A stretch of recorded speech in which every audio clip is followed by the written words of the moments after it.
스마트폰에 관심 있는 여러분 안녕하세요, 한블라입니다. 올해 들어서 샤오미가 굉장히 급부상하고 있는데요, 올 6월에는 애플과 삼성을 제치고 가장 높은 월 판매량을 기록하며 1위에 오르는 쾌거를 달성하기도 했습니다. 미국의 제재로 화웨이가 몰락하면서 그 빈자리를 샤오미가 급속도로 차지하고 있는데요, 특히 유럽 내에서 작년 1분기와 올해 1분기 판매율을 보시면 화웨이가 몰락한 그 자리를 샤오미를 비롯한 중국 스마트폰이 노리고 있는데 단연 돋보이는 건 역시 샤오미입니다. 삼성과 애플에 이어서 3위를 차지했고요. 게다가 중국 내에서도 작년 2분기와 올해 2분기 점유율을 보시면 무려 70% 성장률을 보이면서 비보와 오포에 이어서 3위를 차지한 걸 확인할 수 있습니다. 비보와 오포는 사실상 같은 회사고 샤오미가 화웨이뿐만 아니라 애플을 제친 게 아주 의미가 크다고 생각합니다.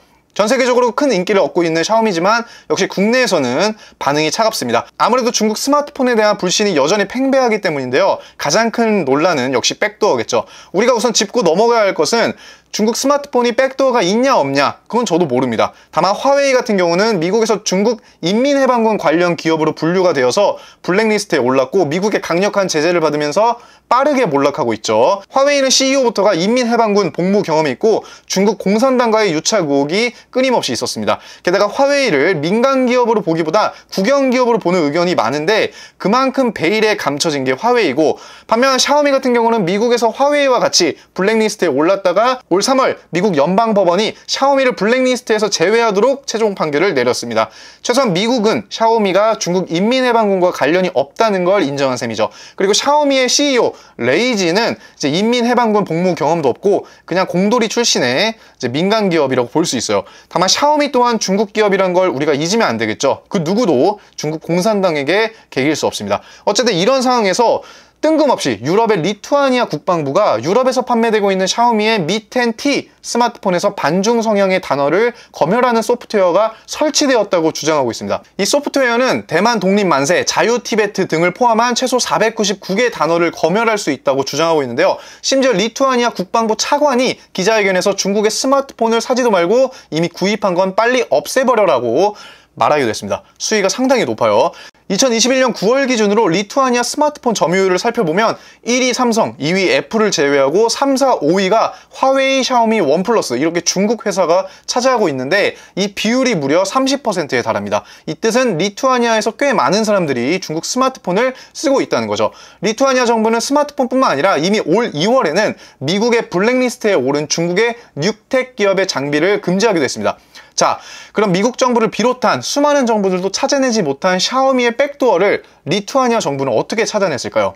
우리는 이 문제를 이해하기 위해서 현재 인구 268만의 리투아니아와 인구 14억의 중국 사이에서 흐르는 외교 문제를 알 필요가 있습니다. 먼저 리투아니아는 반중 국가가 아니라 친중 국가 중 하나였는데 시진핑이 2012년부터 시작한 중국과 유럽 소국 간의 모임인 17+1 모임에도 참가를 했고 2017년에는 중국의 1대1로 사업에도 지대한 관심을 보였습니다. 근데 2019년 홍콩 민주화운동에서 중국과의 갈등이 시작됩니다. 2019년 8월 23일 홍콩 민주화 시위대는 홍콩의 길이라는 인간띠를 만들면서 시위를 진행하는데 이게 1989년 8월 23일 발트 3국이 소련에게 독립을 요구하면서 시위했던 발트의 길에서 따온 거예요. 문제는 발트의 길 민주화운동 30년째 되는 그날 중국 정부가 홍콩 시위대를 과격하게 탄압하는 과정이 리투아니아 방송을 타면서 리투아니아 국민들의 반중 정서가 엄청 심해졌습니다. 근데 리투아니아 정부도 정말 대단한 게 뒤도 안 돌아보고 바로 진행을 합니다. 올해 2월 중국 유텍 기업의 장비를 금지하고 3월에 대만의 무역 대표부를 설치한다고 밝히고 신장 위구르족 정책을 학살로 규정하는 결의안 통과시키고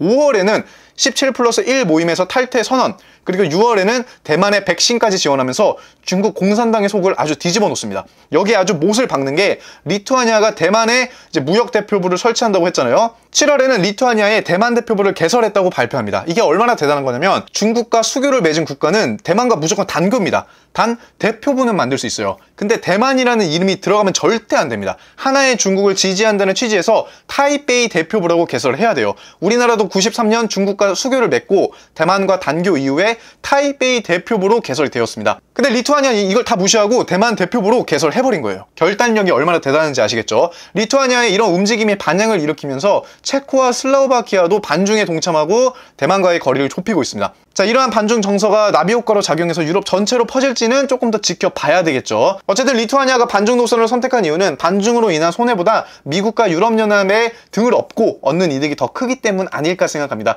특히 리투아니아 같은 나라는 러시아의 위협도 존재하기 때문에 미래를 위해 더 큰 선택을 한 것 같습니다. 다시 샤오미 이야기로 돌아오면 리투아니아 국방부가 주장하는 샤오미 백도어 논란이 현재까지 큰 반향을 일으키지 않는 걸 보면 이건 외교적인 갈등으로 인한 일방적인 주장에 불과하다고 생각합니다. 어쩌면 반중으로 인해서 삼성 입장에서는 리투아니아에서의 점유율을 더 높일 수 있는 기회 아닐까 싶네요. 리투아니아 정부 힘내시고 샤오미 유저분들도 큰 걱정 안 하시고 사용하셔도 될 것 같습니다. 오늘도 영상 시청 감사하고 다음에 또 찾아뵙겠습니다.